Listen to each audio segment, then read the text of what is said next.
Hello students, NCERT class 10 maths में आप सभी का स्वागत है। आज हम प्रश्नावली 15 पढ़ेंगे जिसका नाम है प्रायिकता। तो सबसे पहली चीज़ बच्चों की प्रायिकता के बारे में हमें कुछ डेफिनेशंस पता होनी चाहिए कि इसमें क्या क्या आता है, क्या होना चाहिए, क्यों होना चाहिए। ये संभावनाओं पे निर्भर करती है और इनके अंतर्गत जो सूत्र बनेगा अपना वो सूत्र क्या होगा। तो सबसे पहली परिभाषा है आपकी प्रतिदर्श समष्टि क्या होती है। तो प्रतिदर्श समष्टि का मतलब है कि यादृच्छिक प्रयोग, यादृच्छिक यानी बिना देखे, बिना देखे यानी कि जैसे हम खेलते हैं, पासा खेलते हैं। पासा खेला है, लूडो खेला है कभी? तो लूडो में एक पासा होता है, उसमें 6 फलक होते हैं। 6 फलक पे 1 2 3 4 5 6 लिखे होते हैं। क्या हमें पहले से पता होता है कि इस पे क्या आएगा? नहीं पता होता ना। तो वही चीज़ होती है यादृच्छिक, यानी बिना देखे अगर कोई घटना घटित होगी।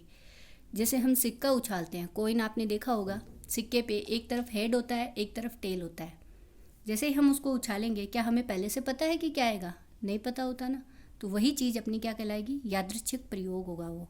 तो यादृच्छिक प्रयोग के समस्त परिणाम, समस्त परिणाम मतलब कि जैसे मैंने कॉइन उछाला, तो कॉइन उछालने पर हेड आएगा कि टेल आएगा? तो इसके अंदर कितने प्रयोग हुए? 2 हुए, हेड और टेल। जैसे मैंने पासा उछाला, पासा उछालने पे कितने आए अपने पास में? 6, 1 2 3 4 5 6, कोई सा भी पॉइंट नंबर आ सकता है।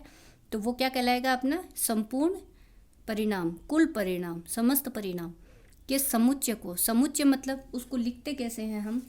हमेशा समुच्चय को लिखने का प्रोसेस यही होता है, जैसे अगर हम सिक्का उछालते हैं तो यहाँ पे क्या लिखते हैं? हेड और टेल। और अगर मैंने जैसे पासे की बात करी तो यहाँ पे क्या लिखेंगे हम? पासे में 1 2 3 4 5 और 6 कोई से भी फलक आ सकते हैं। तो ये कोई सा भी अंक आ सकता है। ये क्या हो जाएगा? हेड और टेल। इसलिए इनको लिखने का यही प्रोसेस होता है। ये कर्ली ब्रैकेट लगेगा इसमें। इसलिए समुच्चय को क्या कहेंगे हम? प्रतिदर्श समष्टि कहेंगे। किसके कहेंगे? यादृच्छिक प्रयोग के समस्त परिणामों के समुच्चय को प्रतिदर्श समष्टि कहते हैं। इसे एस से निरूपित करते हैं। इसको हम एस या एस ई यानी इवेंट यानी घटना, घटना के घटित होना, इसलिए इसको हम कई बार एस ई भी लिख देते हैं। क्लियर है बच्चों मेरे हिसाब से ये बात? प्रतिदर्श समष्टि किसे कहते हैं? याद हो गया होगा, इसको आप अच्छे से उतार लें। अगला पॉइंट आता है अपना कुल परिणामों की संख्या। कुल परिणामों की संख्या का मतलब क्या होता है कि जैसे मान लो कि हमने एक सिक्का उछाला, सिक्का उछालने पे अपने पास में क्या कंडीशन आई? या तो हेड आएगा या टेल आएगा।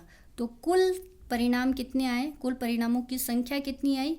जो कि आई 1 और 2, यानी कुल परिणामों की संख्या कितनी हो जाएगी इसमें? 2। अगर मान लो कि मैं पासे की बात करूं, तो पासे को जब मैंने उछाला तो उसमें कुल परिणामों की संख्या कितनी हो गई अपने पास? 6। ये नंबर है, ये कुल परिणामों की संख्या के नंबर हो गए। ये बात मेरी क्लियर हो गई होगी सभी को? कुल परिणामों की संख्या और प्रतिदर्श समष्टि में अंतर, ये तो होगी प्रतिदर्श समष्टि एस और ये होगी कुल परिणामों की संख्या। इस तरह से इसके बाद में आता है अपना अनुकूल परिणामों की संख्या। कुल परिणामों की संख्या को हम क्या कहेंगे? N S. और अनुकूल परिणामों की संख्या, अनुकूल परिणामों की संख्या मतलब जैसे मान लो मैंने कहा सिक्का उछालने पे हेड आए, तो हेड आना मतलब एक अनुकूल परिणाम हो गया, यानी क्या आ जाएगा वहाँ पे? एच। तो अनुकूल परिणामों की संख्या कितनी हो जाएगी उस समय अपने पास में? 1 हो जाएगी। मान लो मैंने कहा कि सिक्का उछालने पे टेल आए, तो अनुकूल परिणाम भी क्या होगा? 1 ही होगा। मान लो मैंने ये कहा कि पासा उछालने पर अनुकूल परिणाम 3 आए, तो 3 मतलब 3 आने मतलब अंक कितना हुआ? 1 की संख्या हुई। इस तरह से वो अनुकूल परिणामों की संख्या हो जाएगी। तो इससे संबंधित अपने पास में सूत्र क्या बनेगा? प्रायिकता का सूत्र होगा। प्रायिकता को हम पी से डिनोट करते हैं। यहाँ ई इसलिए लिखा है, ये इवेंट है, घटना को घटित होने का मान है, इसलिए हम इसको ई से डिनोट करेंगे, पी ई, जो कि होगा अनुकूल परिणामों की संख्या बटा कुल परिणामों की संख्या। अनुकूल परिणामों की संख्या को हम क्या कह रहे हैं? N E, number of event. और कुल परिणामों की संख्या को हम क्या कह रहे हैं? N S. आप इन दोनों में से कोई सा भी सूत्र अप्लाई कर सकते हैं।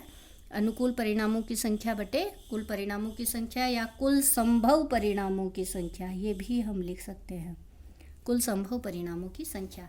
इसके बाद अगला जो क्वेश्चन सूत्र बनता है अपना वो भी काफ़ी इम्पोर्टेंट है, उससे संबंधित बहुत सारे क्वेश्चंस बनते हैं कि किसी घटना के घटित होने की प्रायिकता यानी कि प्रायिकता ई प्लस घटना के घटित नहीं होने की प्रायिकता, इन दोनों का योग क्या होगा, 1 के बराबर होगा। यानी कि प्रायिकता ई प्लस प्रायिकता ई बार मतलब घटना के घटित नहीं होने की प्रायिकता।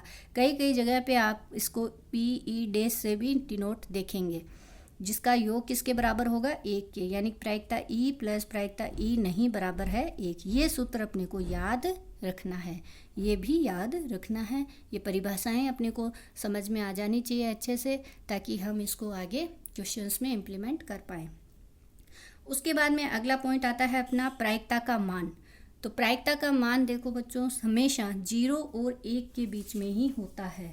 हम ये नहीं कह सकते कि कभी भी प्रायिकता का मान माइनस में नहीं होगा। जैसे मैं कह दूं कि -5 कभी नहीं होगा।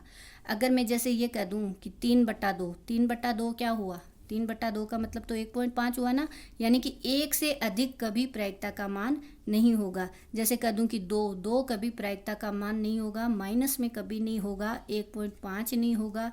यानी कि हमेशा जो हर है वो हमेशा ज़्यादा होगा और अंश हमेशा कम होगा, तभी वो प्रायिकता का मान 0 और 1 के बीच में होगा।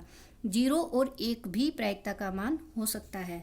अगर प्रायिकता का मान 0 है तो इसे हम कहते हैं अनिश्चित घटना, अनिश्चित घटना, या फिर हम असंभव घटना भी कह देते हैं।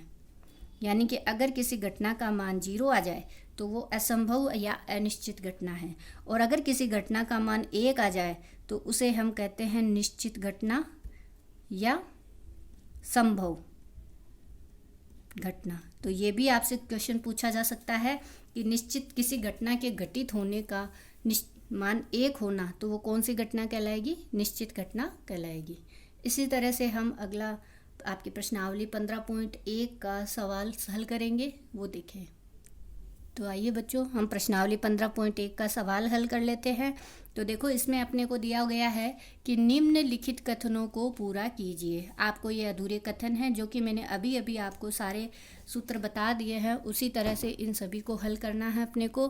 क्वेश्चन नंबर 1 आपको दे रखा है कि घटना ई की प्रायिकता प्लस घटना ई नहीं की प्रायिकता का योग कितना होगा, 1। उस घटना की प्रायिकता जो घटित नहीं हो सकती है उसका मान कितना होगा, 0। और ऐसी घटना क्या कहलाती है अपनी, असंभव या अनिश्चित घटना। वो घटना क्या कहलाएगी अपनी, असंभव घटना। इसी तरह से उस घटना की प्रायिकता जिसका घटित होना निश्चित होता है तो उसका मान कितना होगा, 1 होगा। और ऐसी घटना क्या कहलाएगी अपनी, संभव घटना, या फिर हम इसको कहते हैं निश्चित घटना। निश्चित या संभव आप कुछ भी कर सकते हैं यहाँ पर।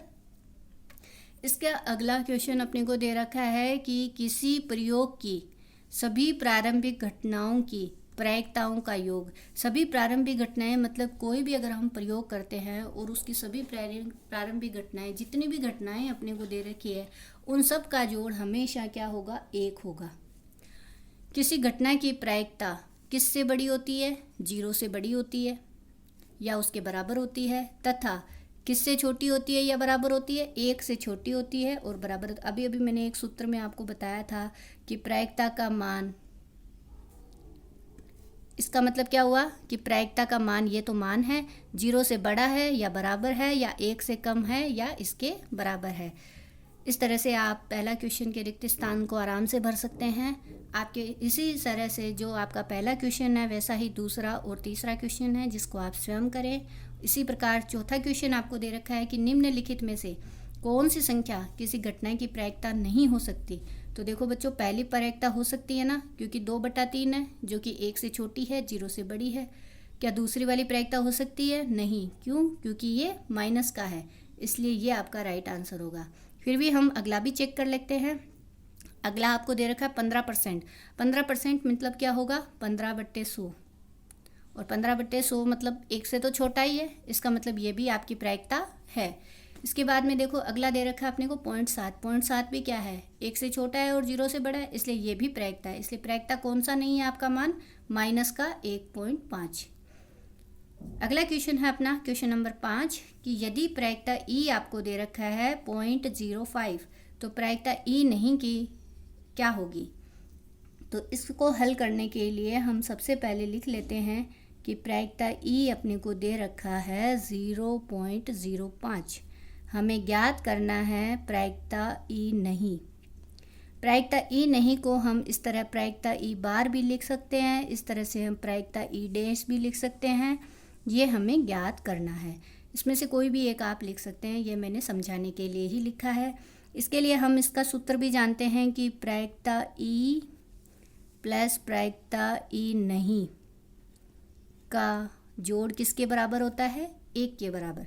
प्रायिकता ई का मान अपने को दे रखा है 0.05 प्लस प्रायिकता ई नहीं बराबर 1। तो प्रायिकता ई नहीं ज्ञात करेंगे हम तो 0.05 बराबर के इधर आएगा तो माइनस में हो जाएगा। अब आपको 1 में से 0.05 घटाना भी आना चाहिए। तो जैसे यहाँ 1 है, पॉइंट के नीचे पॉइंट, तो यहाँ भी हम पॉइंट लगाएंगे 0.5। यहाँ पे 0.5 को पैरेलल बनाने के लिए यहाँ 0 लिख लेंगे। अब देखो क्या 0 पे से 5 घटा सकते हैं, नहीं, तो ये 1 इससे उधार लेता है। यहाँ हो गया 10, यहाँ हो गया 0। 10 में से फिर इसके अंदर वापस देंगे तो यहाँ आ जाएगा 10 और यहाँ आ जाएगा 5। 10 में से 5 गया 5, तो यहाँ अपने पास कितना बचा, 9 बचा। तो यहाँ पे आ जाएगा 9, यानी आंसर कितना आएगा 0.95। इस तरह से हम इसमें प्रायिकता ज्ञात कर लेंगे ई नहीं की। तो 5वां जो क्वेश्चन है वैसा ही आपका 7वां क्वेश्चन भी है। आप इसी तरह से ये क्वेश्चन हल करें। आगे के क्वेश्चन में बाद में बताऊंगी। Thank you.